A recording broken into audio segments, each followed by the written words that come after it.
You're listening to Missing Persons, brought to you by AbJack Entertainment. Be sure to check out some of the other great true crime podcasts from this network, including The Murder in My Family, DNA ID, Zodiac Speaking, Scene of the Crime, Beyond Bizarre True Crime, Citizen Detective, and Campus Killings.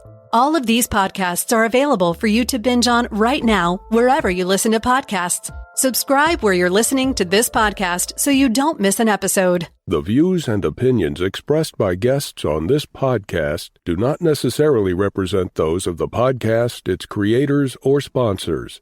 If you would like to discuss a missing persons case on this podcast, please be sure to visit missingpersonspodcast.net. This episode may contain unsettling or disturbing subject matter. Listener discretion is advised.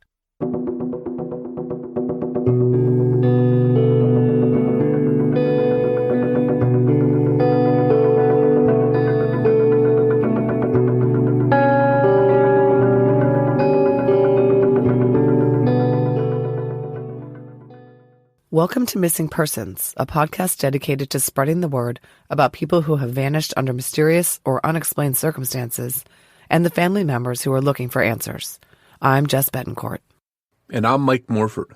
Together we created this podcast to help give a voice to people who continue to search for their missing loved ones.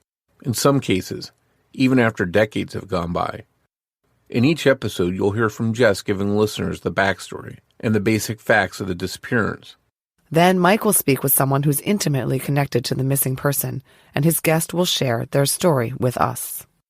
Please stay tuned at the conclusion of this episode to hear about our Patreon program and our commitment to help find people who have gone missing. We'll also share with you where you can find more information and how you can join our team and help our efforts. You'll get recommendations for other podcasts we think you'll enjoy and more. So sit back and enjoy this episode, and who knows, maybe you can help us find someone who's missing.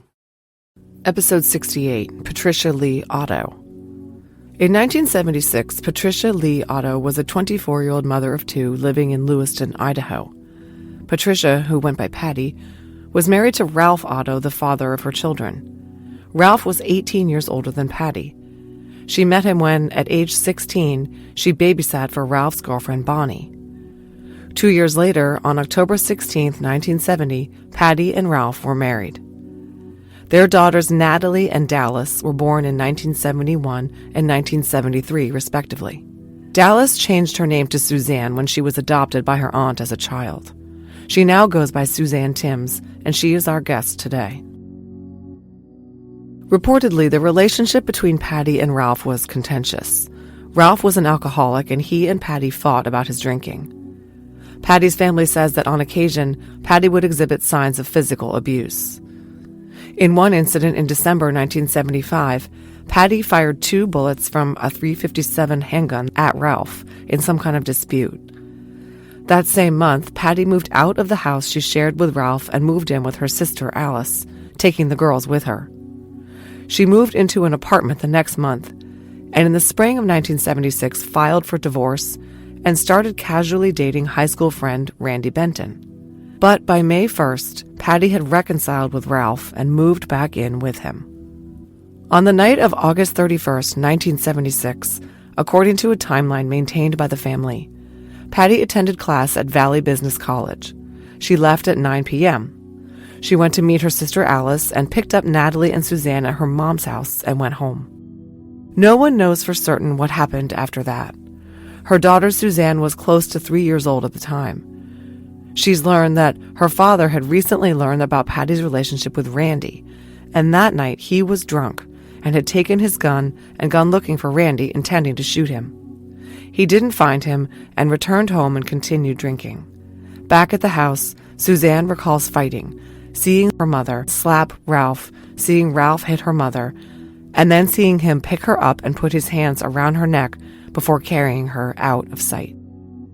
Patty's girls never saw their mother again. Patty was last seen wearing red slacks and a white shell blouse.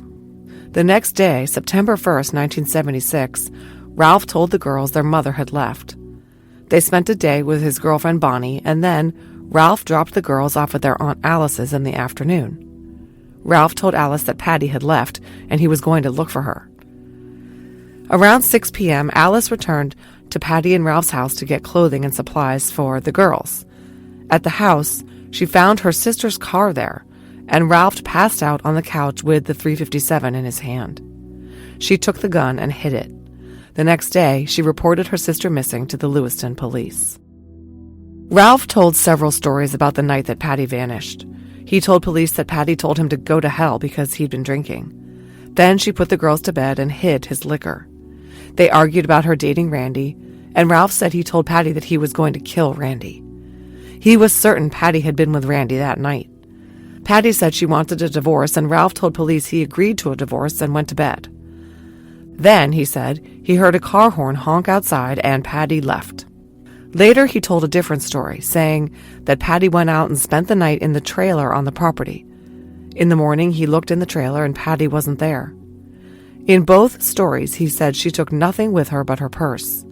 She left behind all her belongings, including her car and her wedding rings, which she normally did not remove. The rings were later found in Ralph's coat pocket. Ralph admitted that he had learned of Patty's relationship with Randy that had occurred months earlier. Ralph refused police requests that he submit to a polygraph about his wife's disappearance.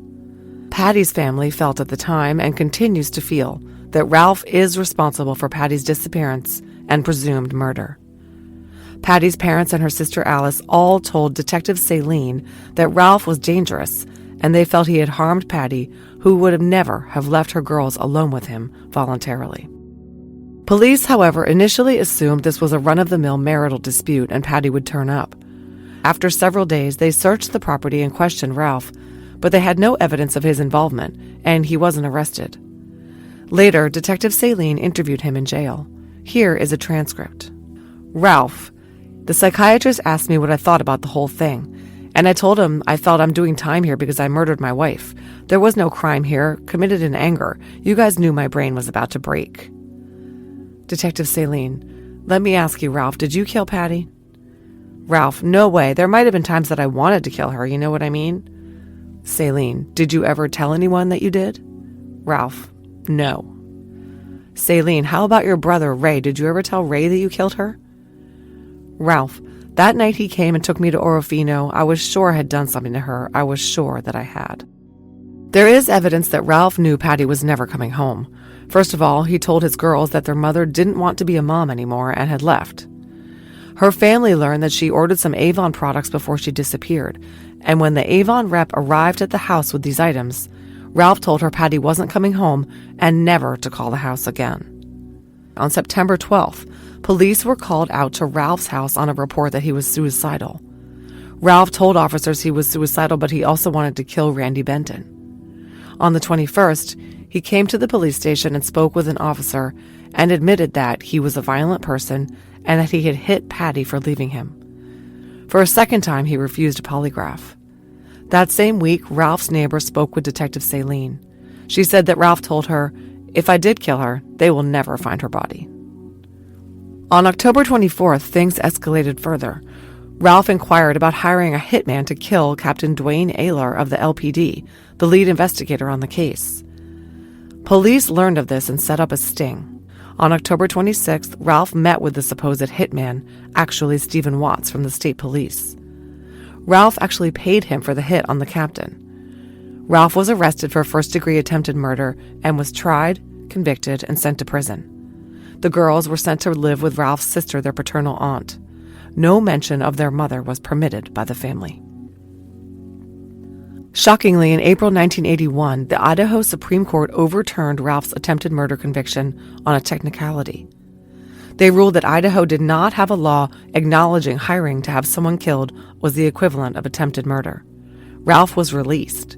He died in the fall of 1983 while being held in the Clearwater County Jail on unrelated theft charges.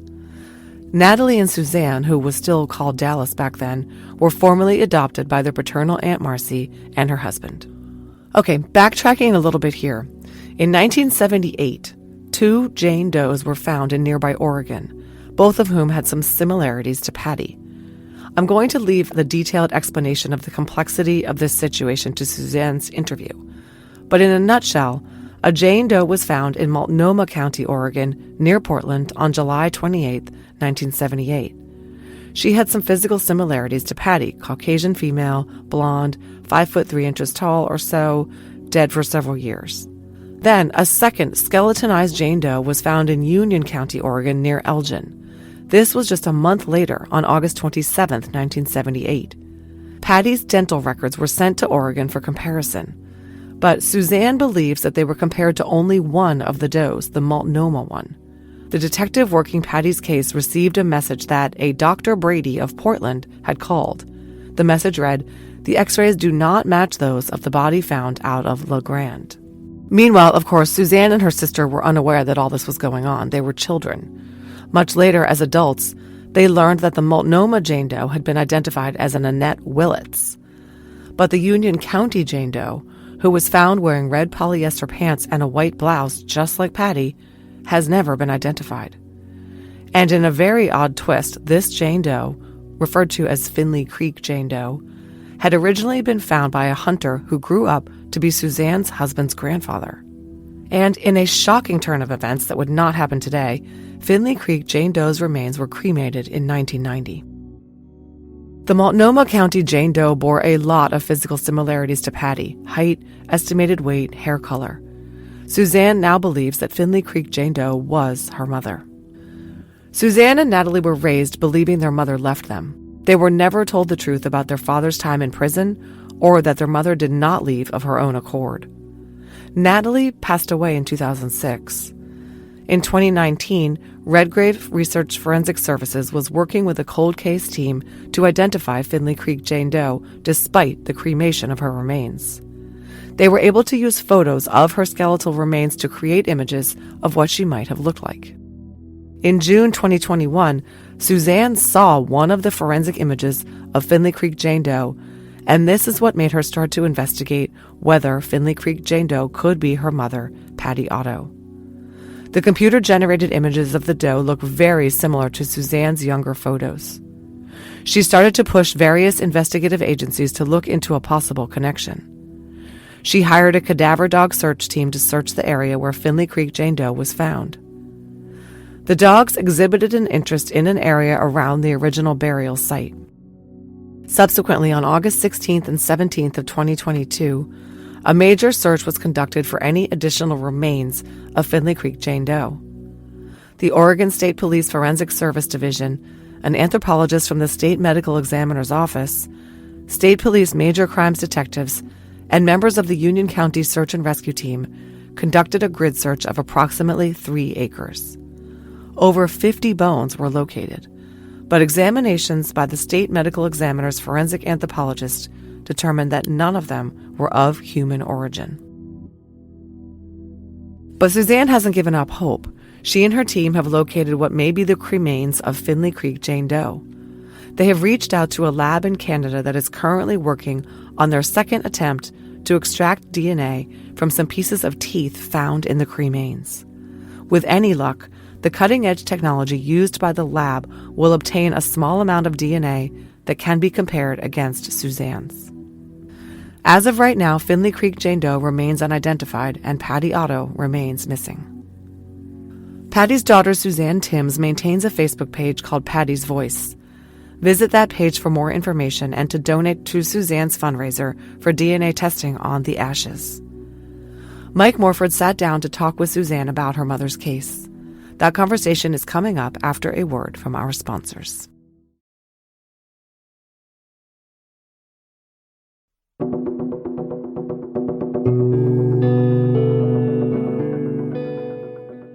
Hi, Suzanne, and thank you for coming on Missing Persons to talk about your mother Patricia's case with us. Thanks for inviting me, Mike. Well, I'm happy to have you here. This is a very old case and one that I'm sure has weighed on you over your life. It's not often that we get a case this old, so it'll be interesting to talk to you about what's happened in this case, from way back when it started to where things are now. The first thing I wanted to touch on was I know you were rather young when your mom went missing back in 1976. How old were you? I was not quite 3, and my sister was 5 at the time, and we turned 3 and 5 just within the months preceding. Okay. Mm-hmm. And so I'm assuming, just trying to remember back when I was that young, you may have had bits and pieces of memories. How clear is your memory from back during that time? It's actually kind of sad, Mike, because I would love to say that I remember my mother clearly, but it's odd that the night sticks out in my head, but that's because it was quite impactful. But as far as spending time with her and being, her child up until 3, I'm learning who my mother is through people telling me the stories, not from my own memories. My only memory is her assaulting my father after he slapped her and my father carrying her out of my sight, and that image stuck with me my entire life. So that's a pretty powerful image to have in your mind, and we'll get into that because that's obviously important to some of the details we're going to talk about. But I guess, and since you were so young, maybe this is stuff you've learned, but can you tell us a little bit about the family life between your mom, Patricia, and your dad, Ralph, and you both as kids? What was family life back in the 1970s in Idaho for you? Well, for me, it was a normal family because my parents were married in 1970, and from the outward appearance, it looked like a very happy marriage. The unusual thing was that my father was 18 years older than my mother, and I'm learning that my grandparents accepted my father as, wanting to marry my mother because they learned that if they fight it, that she might just run off and do it anyway. So they were trying to be as accepting of, my much older divorced father than what they were expecting for their young daughter. She was 16 years old when she started dating my dad. My dad came from a family that was very poor, and Grandpa had died in his 40s, early 40s, I think age 40, and so Grandma had raised that family on their own, so they had been raised very poor, and then my mom came from a decent middle-class family. My grandpa was a firefighter, and my grandmother worked at the wood mill, very close-knit religious family. So coming together, they had this, seemed like, a great relationship and a bond, but it quickly changed as my mom started to stand up to my dad's drinking and kind of wanted to, settle down and be a happily married housewife, not this party girl that my dad wanted to continue to be. Okay. And so some of the stuff, again, I assume it's what you've learned, it's what you've been told. Can you tell us a little bit about what people have said about your mom herself as far as what she was like and what she was into, what her goals were and stuff? Sure. So according to friends and family that I've talked to, my mom is a lot like me as far as an outspoken and, independent woman. And when she took over this house and the job of being a housewife, she loved decorating her home. She loved gardening. She would make sure that her house was very in order and very neat and tidy, and wanted the yard and everything to look nice and neat and tidy. So those were things she enjoyed doing. She had been raised in church, so she brought us to church, had us baptized, did those kind of things. And again, I don't recall these things. I'm going by documents that I have showing our baptism and photographs that show. She was just a fun-loving, a good person who wanted to have a good time, but also wanted to live this good life. And all she ever wanted was just to be a mother. She loved having Natalie and I. We have so many professional photographs that were done during that time, and I realized how expensive that was to have professional photographs done. So she was always taking us in, dressing us up, having photos done, and we had family photos. I mean, considering I was only 3 when she disappeared, I have a kid who it took me probably 3 years to get him in to get his pictures taken because you're just so busy with multiple kids. You don't have time for that. But it sounds like she was just really a very family-oriented person and loved being the mother that she was. Yeah. And you mentioned that, at least from what you remember and what you've heard, that your father was a drinker, and that last night you remembered, you mentioned them having some kind of physical altercation. To your knowledge, or from what people have shared with you, was the physical altercations back and forth, was that something that was common or something that was like a one-time thing? It was an ongoing occurrence, and it actually happened with my father's previous marriage as well. So it wasn't new to my dad. Obviously, it was new to my mom. And that's what's interesting, too, is when I saw it, I knew this was a normal pattern of things that were happening at home, but this one was over and above, with the strangling from what I had remembered seeing before. But family members also had reported that she had her hair pulled out, had choke marks, and, had visible bruises that they had questioned her on. So this had not been a first-time occurrence. Law enforcement had never been notified, but family was aware, and even, the hairdresser was aware that abuse was occurring in the home. Okay. So going back to 1976, it seems like at some point maybe your mom had enough. There was some kind of separation between her and your father. And as one of the things you laid out in an email that I read of yours was that while they were separated, your mom had a relationship with a guy named Randy. And I guess later on, your father found out about that and he wasn't too happy. Can you sort of walk us through, the separation and that relationship, and then your mom and father getting back together? Sure. And again, this is recollection, not just based on what I remember, because I don't remember moving out, but I do have the rent receipts, and I have, documentation that Mom moved out in spring of 1976. She had her own apartment that my father was paying for, and so she was living on her own with me and Natalie. She never left us with him at any point. She would always take us with her. During that time, she thought they were going to file for a divorce. She filed, and she met up with a high school friend who had just lost his wife the year prior or something, and they did have a short-term relationship. She decided to reconcile with my father around May for Mother's Day so that she could be home for Mother's Day. The counselors through the Drug and Alcohol Center had kind of pressured my mom into believing that it's the woman's responsibility to support her husband through his, action to get sober. And so my mom did what the good wife is supposed to do and said, okay, if he wants to be sober, he'd gone to this inpatient treatment, I'm going to move back home. So she moved home in May, and by June and July, my dad's already drinking again. I believe there's a DUI that's on record during that time. So dad's pulled over for a DUI, and fighting just escalates because she admits to having this relationship, and my dad just can't get beyond it. He's enraged about this extramarital affair that even though they were separated, he knows who the guy is, and he knows that he's a musician at one of the local, at a local bar. And the night that my mom disappeared, my dad went into the bar with a gun in his pants and asked for Randy. And the bartender asked what he wanted with Randy, and my dad said he had something for him and lifted up his shirt to show the gun. Later, when Dad's interviewed about this at the police department, he says he was going to blow Randy's brains out. He openly admits that's what he was going to do. And the police are telling him, you can't just go around killing people. You know that, right? And my dad's like, yeah, right. Just give me 5 minutes alone with him, and then you'll know what happened to him and her. And this is something that he said after your mom went missing. Yeah, this is in the police interview when they're asking him, why were you in the bar that night, looking for Randy, what was going on? And Dad's just openly admitting, he's like, he's going to kill him. I mean, he hates this man. He's taken something from my father that he can't get back, which is this little innocent, 16-year-old virgin wife that he married is no longer this little innocent person he can control.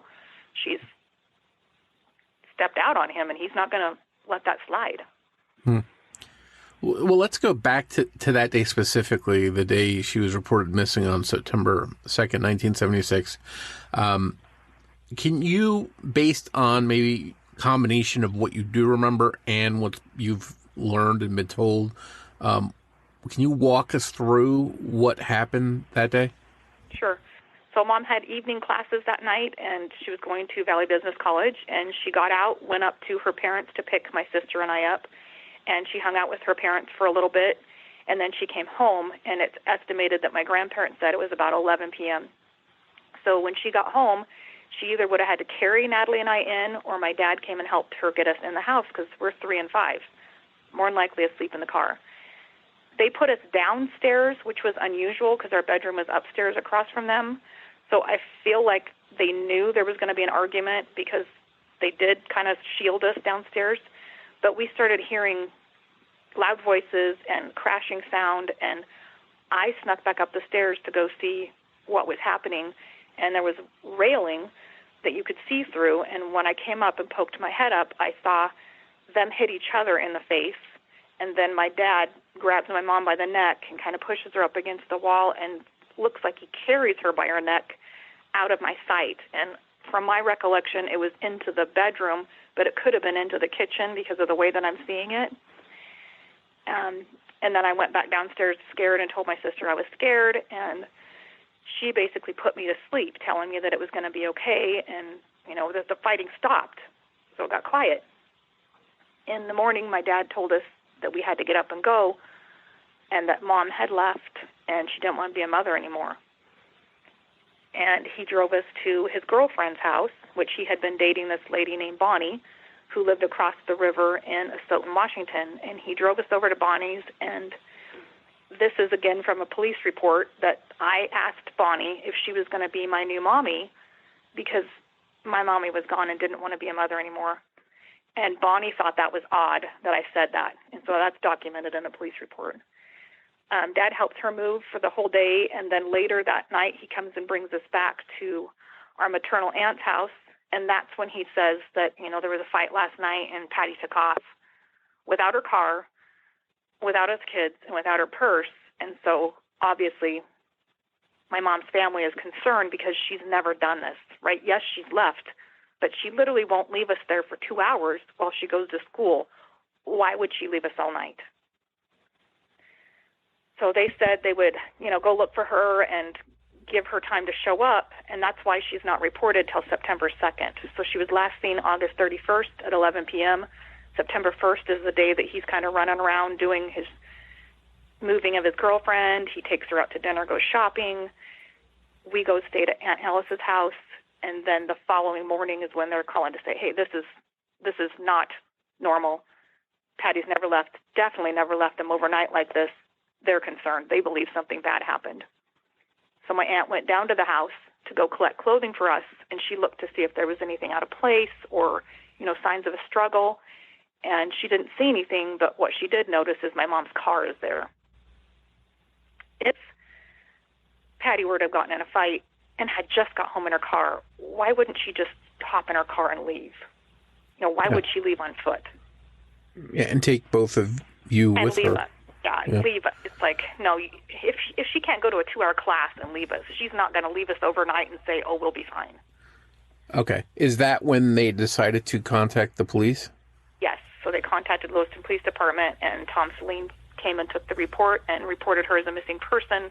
Initially, it was just viewed as, a marital spat, and they didn't take it really as a homicide investigation. So it's not like they came and collected evidence or, did an immediate interrogation. They just kind of did a quick check and said, he said she left before, and kind of left it at that. After days are passing, that's when they're kind of getting concerned of like, well, maybe something bad did happen. And when Tom comes back to talk to Dad again, that's when they notice there's a tarp and a shovel on the front steps of our house, which seems so ignorant, but my dad's a little on the cocky side. And had they have thought at that time there was a murder and they would have confiscated that sharp and the tarp and the shovel, perhaps we would have some kind of idea of what had happened. But again, it was a missing persons case, not a homicide, so they did not collect that evidence. Have you heard all the stories on the news lately about cold cases being solved by forensic genealogy? Are you fascinated by unsolved mysteries that you wish could be answered? Are you intrigued by DNA technology and its application to cold murder cases? Or do you just love a good story with a satisfying ending? If you answered yes to any of these questions, then I have the podcast for you. DNA ID is the only true crime podcast dedicated exclusively to cold cases solved by forensic genealogy. On my show, you'll get all the behind-the-scenes details on how these cases were brought to closure and how the victims finally got justice. Listen to DNA ID Season 3 starting January 16th, 2023, wherever you get your podcasts. The police are now having some suspicions at this point of your father, and he sticks to the story that, hey, she left and I don't know where she went, basically. Yeah, she ran off with another man because she was having an affair, and she's basically, my dad says she's a whore.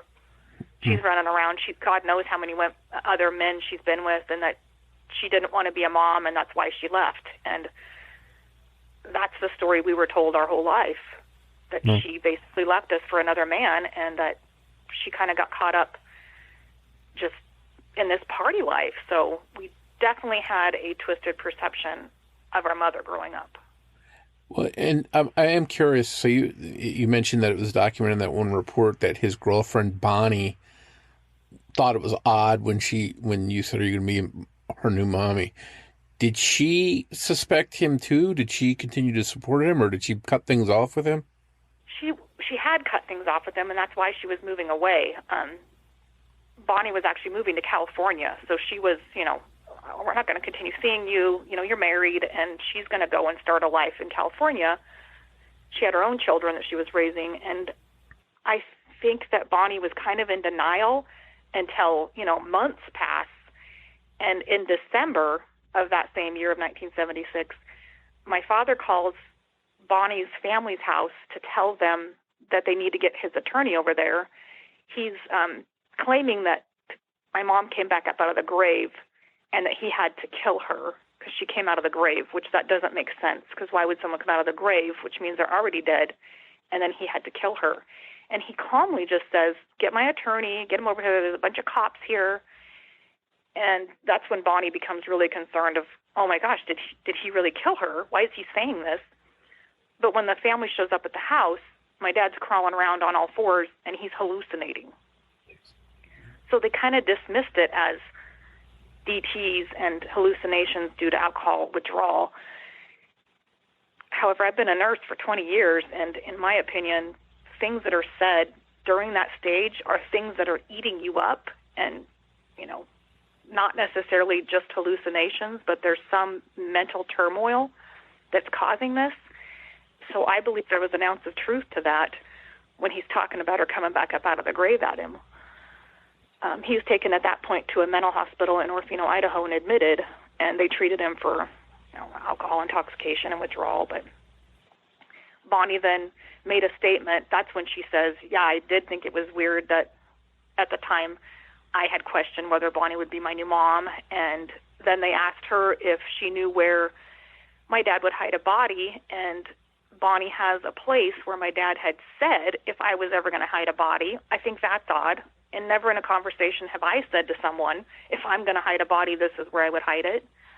So she thought those things that he had said were kind of incriminating and odd, but she did still kind of support him of like, I don't think he's the type of person to kill someone, obviously, because she'd had a relationship with him for years.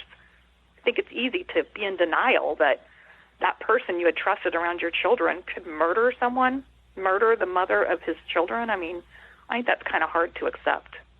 Yeah. And I'm curious, when the police sort of turned their suspicion to, okay, this guy may have done something to his wife, did they talk to you or your sister? Did they try and, ask you what you remember, maybe through a physician or someone that could help you get your thoughts out, what you might have witnessed, any of that happen? They did make those attempts several times. Tom Celine was the detective assigned to the case throughout the whole time, and he was notified when I made the statement again that I saw Mommy hit Daddy, Daddy hit Mommy, and then he carried her out. They called the police department, reported it, and Tom tried to speak with us, and my dad refused to allow that to happen.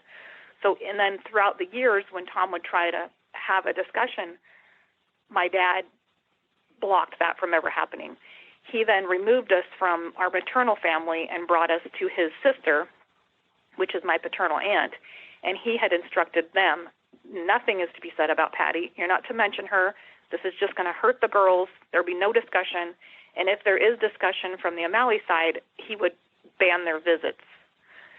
We didn't know this as children, obviously.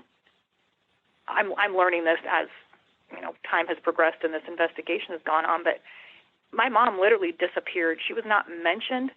She was not celebrated. Her name, her photos, everything about her, her clothing, her belongings, everything disappeared. Almost like he was trying to erase her? That's what felt like to me. And he made sure that, both families, you better stick with this story because you won't get to see us. Natalie and I are the only remaining piece of Patty. And if he used us as a pawn to say, if you mention her, if you question them about her, and you hurt my girls, you will never see them again. And because he was he had legal right to us, they had to comply with his demands, I guess. Oh.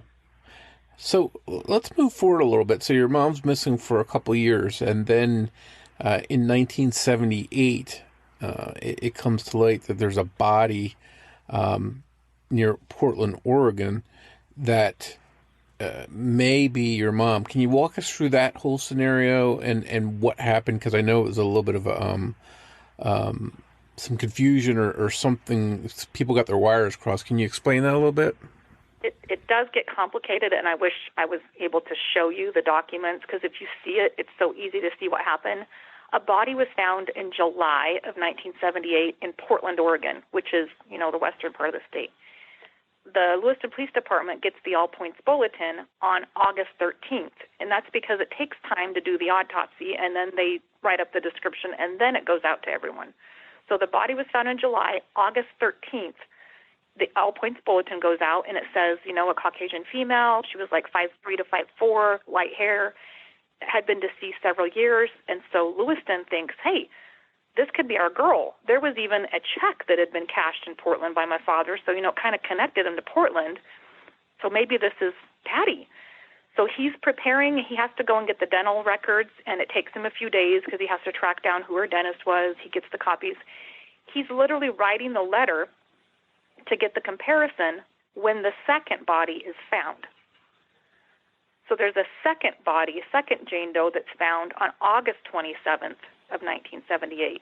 And that's where the confusion comes in, because that body is announced in the local news as a Caucasian wearing red pants and a white blouse. So the Lewiston Police Department gets a phone call saying, hey, that body in Oregon? Do you realize it's the same clothes Patty was wearing? Red pants and a white blouse. And Tom's like, I'm already working on it. I'm literally getting the dental records right now, and he's sending it. Tom's under the impression that they're both talking about the same Jane Doe. He sends the comparisons, and he gets it sent out.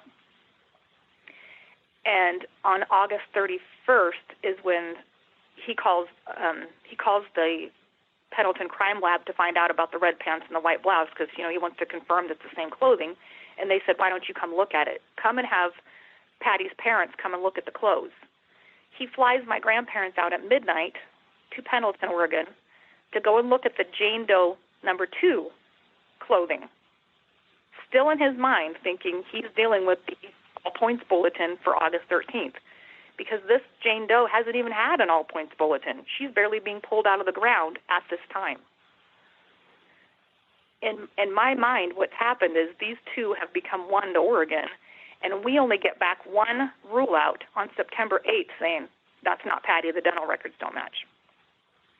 If Tom asked for 2, one for the Union County and one for Multnomah, there should be 2 rule-outs in my mom's record, and there's not. There's only one. And then, to make things worse, what happened with the bodies of those 2 women? It gets even more confusing, because when we discovered these dates and realized there was 2 Jane Does, we wanted the dental records of both of them. And it's very interesting that the dental record for the first Jane Doe is exactly the same as the dental record for the second Jane Doe, except for wisdom teeth. So someone has used the exact same dental chart for both bodies, and the only thing that's different is the wisdom teeth. And then we find out the wisdom teeth from my mom's record, it shows that she's had all 4 of them taken out, but they have no proof of that. In the x-ray, it shows she has all 4 present, and one's bothering her. So we're asking, how did they get this in the record that there's no way these 2 Jane Does have the same teeth? And I'm talking extensive dental work. Extensive dental work. I think it's 14 fillings or something like that in the exact same teeth. That's just impossible. So now we're questioning, was this 2 boxes of bones and they literally switched the 2 boxes of bones? Or did he just simply use the dental record of Jane Doe A on Jane Doe B? We don't know. We don't know. So now we're left with these two incorrect, we don't know which one's correct, the dental records, but we have photos, right? We have the autopsy photos of Jane Doe B, which is all we have, photos. You can take those photos and see that it doesn't match what they've written in their dental record, because you can see the wisdom teeth. There's 3 wisdom teeth, and you can see them all. So we know this dental record they have on file is incorrect. And is it correct that eventually one or both of these women's bodies were cremated? That is correct. So Jane Doe A is identified within the following years as Annette Willits. She was a homicide victim. And then Jane Doe B in 1990, Oregon says, hey, nobody claimed her, and this is a little county. Let's just get this homicide off our records.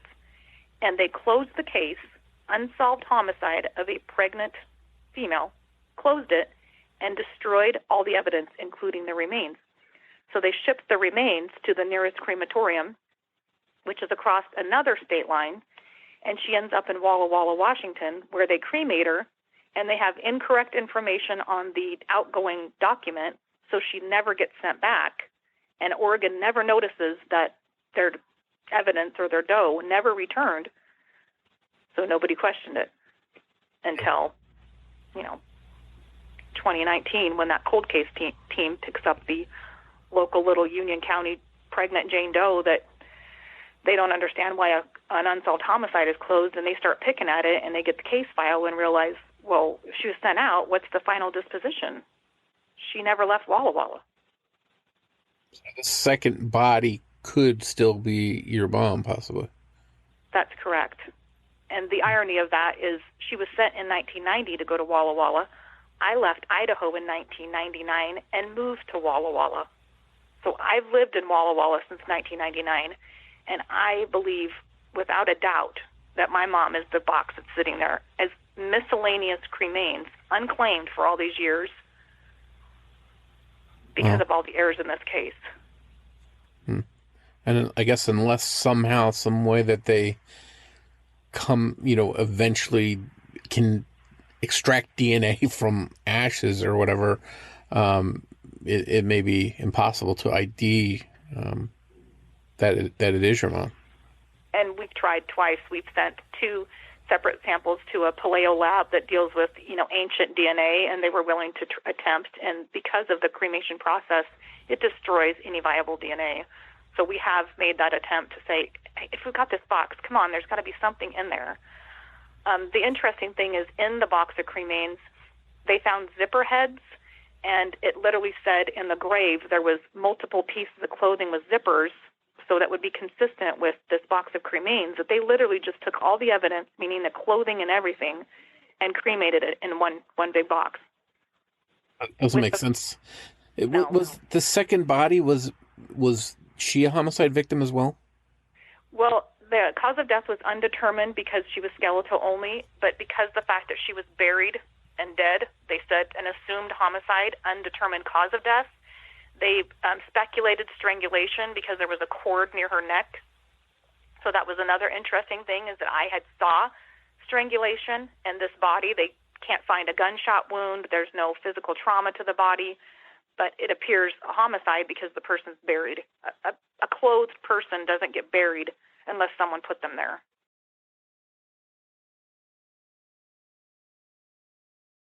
So just a terrible, unforeseen circumstances that caused this confusion that may have led to your mom being identified, and then possibly, if your father was responsible, maybe being enough evidence somehow to bring charges against him. But as of now, none of that's happened.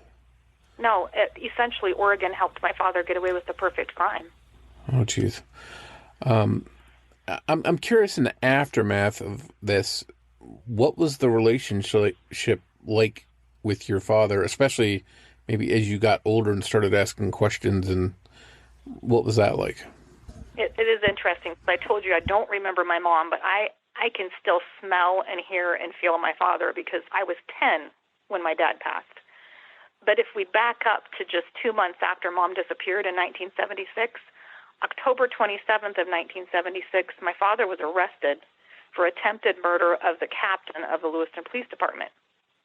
So he had been at the bar saying he was so tired of the Lewiston police, hounding him about Mom's disappearance. And the bartender, as well as the community, really believed my father was responsible. So the bartender thought, let's set him up and get him caught in this. And he said, I know somebody who could get rid of this guy if you want to get rid of him. And my dad agreed and said, set it up. So the bartender called the Lewiston police and said, this man whose wife is missing, and we all know he's responsible, is now trying to kill Captain Dwayne Ayler. And they literally, within one day, had this set up where they brought in an external Idaho State patrolman, and he pretended to be the hitman. My dad paid the hitman, made the arrangements, and during that conversation asked about 2 additional hits he wanted to have done. And the hitman goes on to write a book. So, again, we can read his side of the story, and he talks about what a foul-mouthed person my father was, and that he is so stone cold, and that he never admitted that he had killed my mother, but the way that he alludes to it, it's very clear that he's responsible for her death, and he just wants to shut up this police department. So my dad then goes to prison right away for attempted murder. But as children, that's not what we're told. As children, we're told a PG version of my dad made some bad choices, and Dad's going to go to jail for that. So Natalie and I don't know until Dad gets his case overturned by the Supreme Court, and he's coming back to get us and bring us home, that Dad's getting out of prison and we're going back home again to our house. And what was that like, that transition? That was trauma. It was absolutely traumatic because I knew in my mind what I had seen that night. I know that everybody's trying to do the nice thing by telling us that, my mom left. It was pretty horrific to know that I'm going back into that home. I actually ended up in the emergency room as a little 8-year-old kid having a complete anxiety attack, and I was covered from head to toe with hives. And the ER doc told me that sometimes children in changes like this, going through changes, that their body can react, and it's not that I'm having an allergic reaction, I'm having a stress reaction. And I was medicated and sent right back into his home. So that was a rough year for us because my father was a raging alcoholic. He didn't stop just because he'd, gotten sober for 4 years. He didn't stop drinking. He just continued right on with his path of destruction. And my sister and I were 8 and 10 years old, and we just pretty much were on our own. We ran all over town on our bicycles. We, fed ourselves and took care of ourselves and pretty much were on our own that whole year until my dad decided that summer that he said he couldn't take care of us. It was too much and he couldn't take care of us, so he brought us back to his sister's house and said, I can't do this, and he died within no amount of time after that. Did they adopt you and Natalie? Not at that time.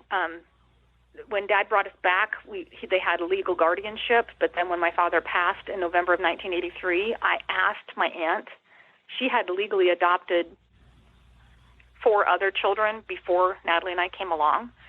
She had her own kids and then adopted 4, and I asked her, hey, since you're in the business, like buying kids that are orphans, and Natalie and I are orphans, can you buy us too? And she said, how could I say no?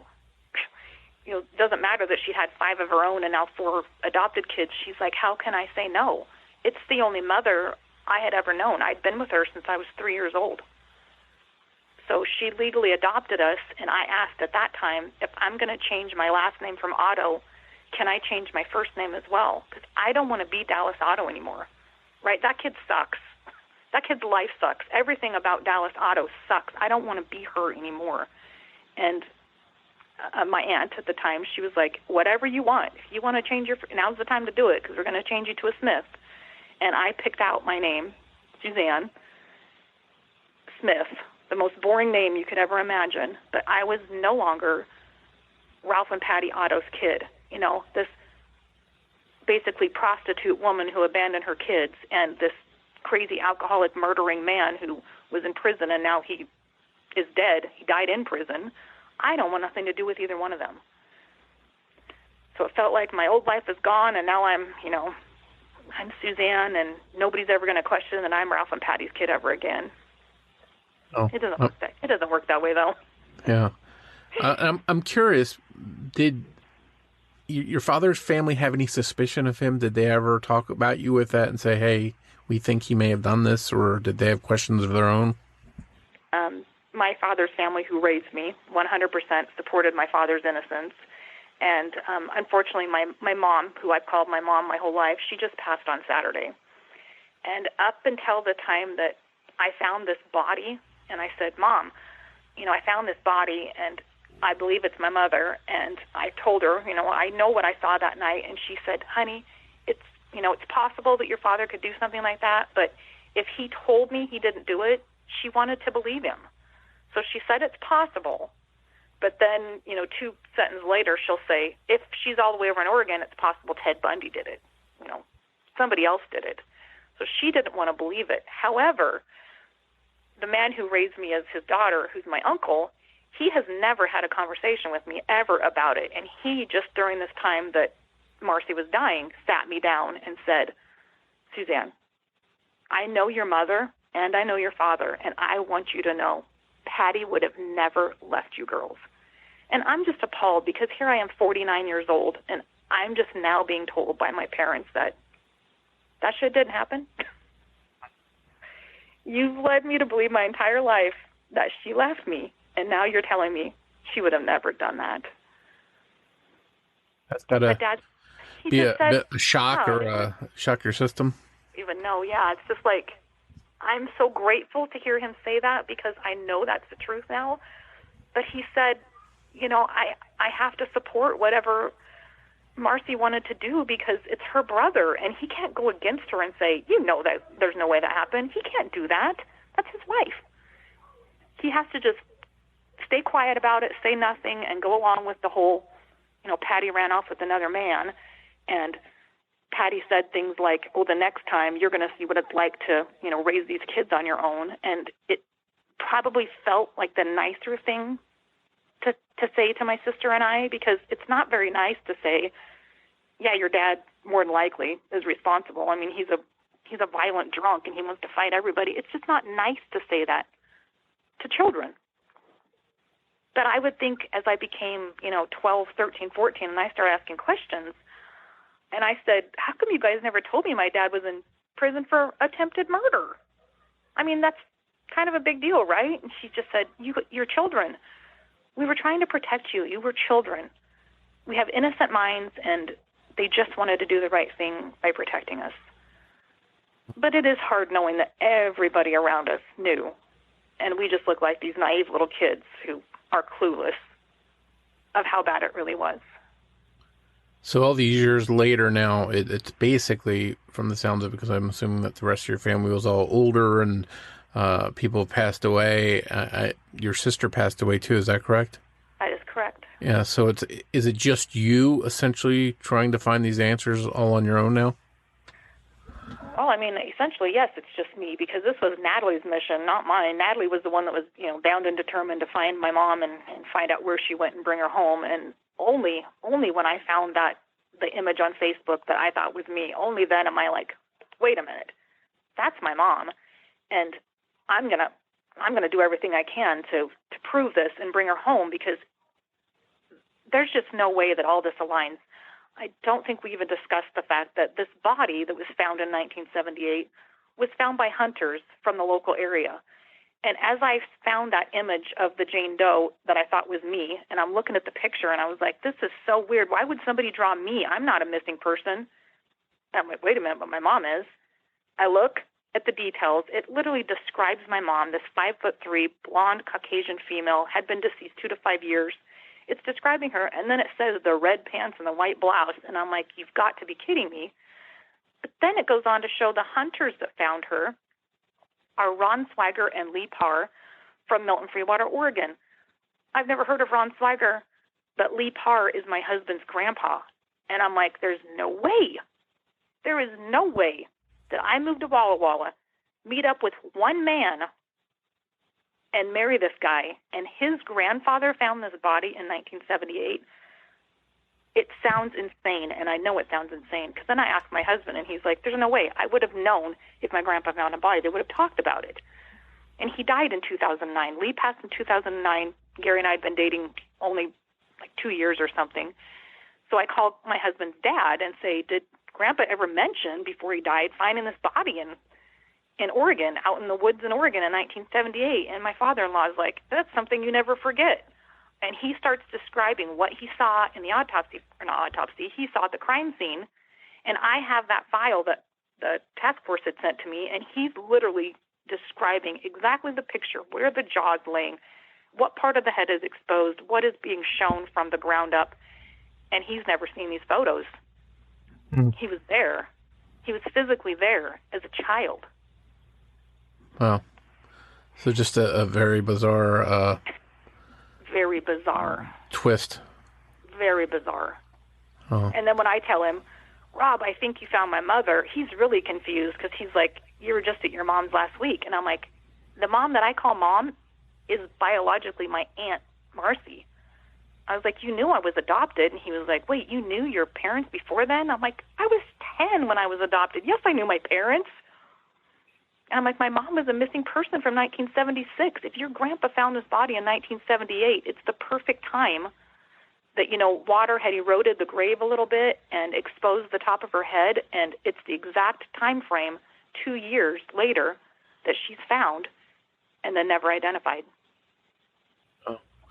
And I'm curious now, what is the status of the case? Is this something that the police have just thrown their hands up with and say, what do we do? There's nothing else we can do at this point? No, unfortunately, that is not the case. Right now, Oregon, when we went back in and presented the whole details and lined up the APBs and showed them how you're asking for one, you get back the other, you never get, it's very clear to Oregon that, wow, administration prior to us have made some significant mistakes, and they want to make it right. So the Oregon State Police have bent over backwards to provide resources and be available. They requested another odontology review.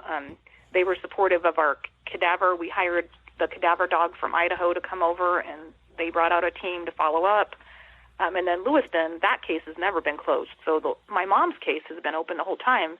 When we went back to present it to them, the previous detective was too busy, but the current one has really been supportive and is saying, whatever we can do. They're working to correct the NamUs records that have incorrect dental records for my mom. They're also working with Face Lab, which is a United Kingdom forensic lab that can take the autopsy photos and do another forensic image of the Jane Doe, just so that you have more than one, doing whatever we can, because you're dealing with a no body, no DNA case, and this is just unheard of nowadays, right? Everything's done through DNA. But since Oregon destroyed it all, you're kind of just working with what you got, which is photos, 35-millimeter photos. And all just, what is it called when it's circumstantial? All circumstantial. The fact that everybody knows my dad's responsible, the fact that I saw it, just so much circumstantial evidence that they're saying that obviously we're not prosecuting anyone, but why can't they just admit it? Why can't they just admit that it's clearly her? Look at the teeth. Well, kudos to them for just not dismissing it and saying, well, nothing we can do now. At least they're trying to make things right for you. Well, just very, very fascinating and, frustrating, it sounds like, case all around. I'm curious, do you have any kind of social media pages or websites for the case where anyone can come and learn more about the case? We do. So the original Finley Creek Task Force page was started in 2018, and that was by a group of volunteers in Oregon who took on that little case saying, wow, how did this homicide just get destroyed and, never identified? So that team has their own page, Finley Creek Jane Doe Task Force. And then when we discovered what was happening between the two cases, we created my mom's page, and that's called Patty's Voice on Facebook, as well as Instagram and TikTok. And we have garnered a lot of attention as well as tips from people who knew both my parents back at the time. And we were able to find someone who had an actual confession from my father admitting that he did murder my mother, and able to connect that person with the police department and get that interview taken care of, even though the guy's like 90 years old. It matters because the case itself, like you said, it's 47 years old. This is a very, very old case, but it's never too late to bring closure to our family. Yeah. And have the truth be out. Have the police said to you at all that we may get to a point where obviously we can't prosecute anyone, but we may be able to close the case and say, yes, your father did it, or are they going to need some kind of physical evidence at some point that actually connects him? Can they close the case without having something rock solid? Because my father's deceased, there would be no prosecution. So, Lewiston hasn't given any kind of indication of what would happen with that. What we just need is an identification to close the case.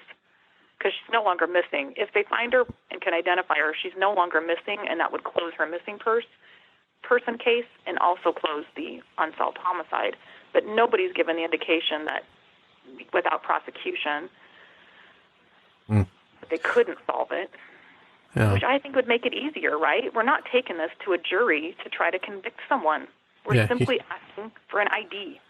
Well, hopefully somehow with technology or a new tip or something, they get a piece of the puzzle that can, finally give you an answer and say, yes, this is what happened. Here's who's responsible. And, although no one will pay for the crime, at least it would give you the answer that you've been trying to seek. That's absolutely correct. And we think the one piece that's missing is connecting my father to Union County, Oregon. If we could get that one piece to connect, then I think they would have to say, look, we have a connection. Because how could he know this rural road if he hadn't previously been there? That's what we need is a connection. He worked for the Forest Service in Idaho, Montana, Washington, and Oregon, and we just need that one piece that shows he was working in this area. He knew those rural roads. He knew nobody would ever, be out here looking at what he was doing in September of 1978. It looked normal to have a vehicle be there for an extended amount of time digging a hole. Well, hopefully somehow that they'll, someone listening out there that has information, they'll do the right thing to say, hey, I heard this, or I knew him, and here's what I can provide, and maybe that gives you the last piece of the puzzle that you need. I absolutely agree. Well, thank you so much, Suzanne, for coming on to talk about your mom's case. Very frustrating, and we'll be sure to include some of the links to where people can find out more about the case, and if they have information to share it with you. Thanks so much, Mike. I appreciate your time. We hope you enjoyed this episode of Missing Persons. If you can provide any information to help solve the case we discussed in this episode, please contact the appropriate authorities. If you enjoy this podcast, please take a moment to tell your friends about Missing Persons and invite them to listen to the show. Word of mouth will help us grow and bring these cases to a larger audience. You can also help us by taking a moment to rate and review Missing Persons on the platform you're listening to us now on. We'd like to tell you a little bit about our Patreon program. If you visit patreon.com/missingpodcast, you can sign up to help this podcast through ongoing monthly support. As a thank you, we'll give you an on-air shout-out, a thank you card and sticker, plus you'll get early or ad-free access to episodes of the show and any bonus content. Your Patreon support also goes towards helping the missing, because every dollar that we earn through Patreon will be split with charlieproject.org, the wonderful website that's been sharing information about so many missing persons cases for years. We hope you'll consider supporting the show. Just a reminder that new episodes of Missing Persons air every other Saturday. If you want to find us on social media, we're on Facebook at facebook.com/missingpersonspod. We're also on Twitter with the handle @missing_pod. And of course, you can find us and contact us through our website, missingpersonspodcast.com. On behalf of Jess Betancourt, this is Mike Morford saying thanks, and we'll see you next time on Missing Persons.